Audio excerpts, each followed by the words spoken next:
Hey, Clyde, congratulations on getting drafted by the Chiefs. Yes, sir. Thank you so much. In your own estimation, of all the teams in the National Football League, you end up here. What do you think makes the Chiefs the best fit for what your game brings to the table? Just how versatile the offense is, and they were big on being able to get the running back out in space, and I feel like that was where I absolutely thrived. The Chiefs, they made a great call. The offense, the whole game plan, everything is a perfect fit for me. And ultimately, I just feel like, that's a perfect fit, and it's a great fit as far as me being a person and the team. I absolutely I was able to text Tyron and get in touch with Nicole and everybody. So far it's already been on the plus side. Okay, Darren Smith, go ahead, Darren. Hey, first of all, welcome to Kansas City. I can't wait to feed you some of this Gates barbecue when you get here.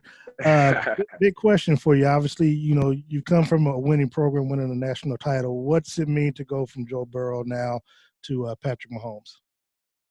I mean, it's like a step. It's the next step. Being able to be with a guy who won, a Super Bowl and was an MVP and was currently the MVP, and being able to line up next to him is something I absolutely dreamed of.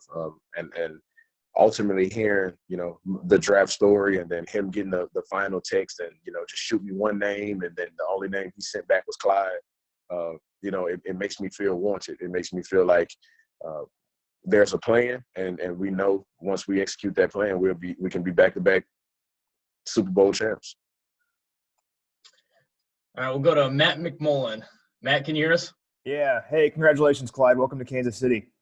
Yes, sir. Yes, sir. Thank you so much. So growing up in Baton Rouge, I'm guessing you're a Tyrann Mathieu fan. What's it going to be like playing with the Honey Badger in Kansas City?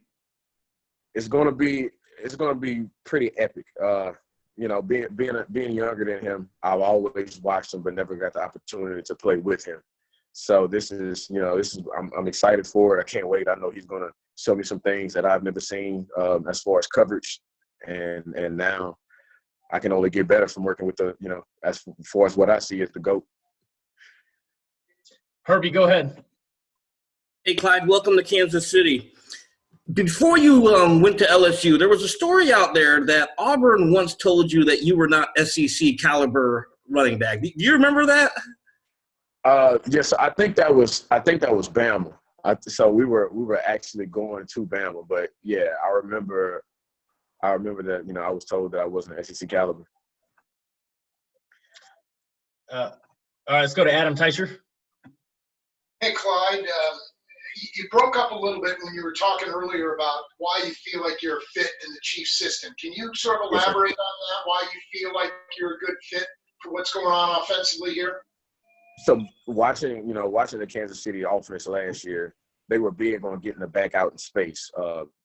Any check down, any way the back can get out and run a route, that's where, I absolutely did most of my damage as far as, being in a passing game. And that's what Kansas City is big on, and that's what the foundation is built on, being able to get the ball in space and spread the ball out. That makes defenses stress. So being able to be a running back and catch the ball out of the backfield and run routes, I feel like everything is a perfect mesh.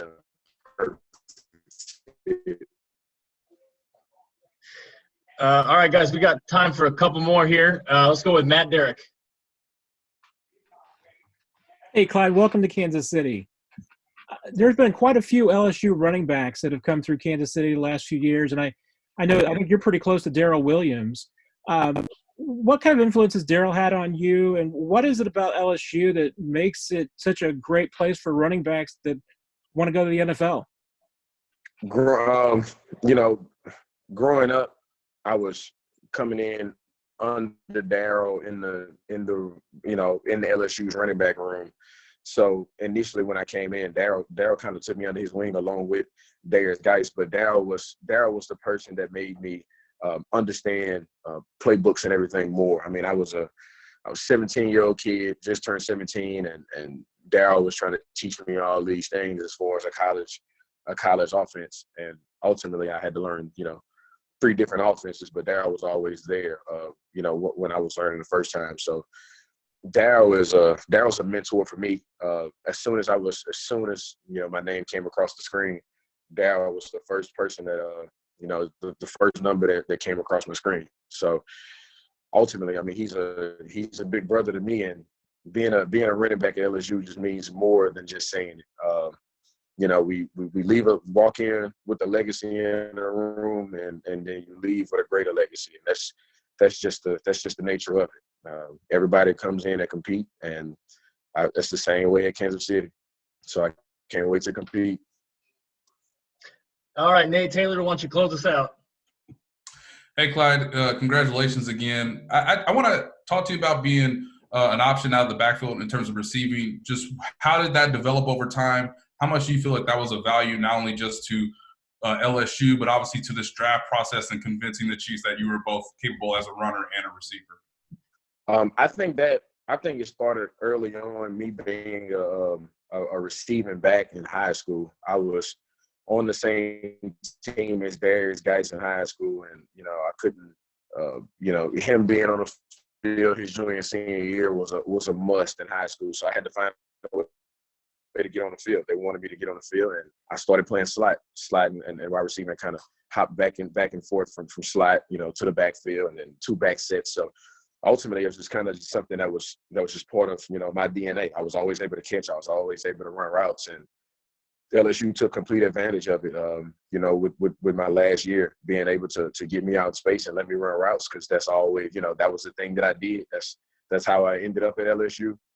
But ultimately, we just needed the offense to help it, and we ended up with it. And now, I don't even have to worry about that. I'm going into an offense that's absolutely fitting for me.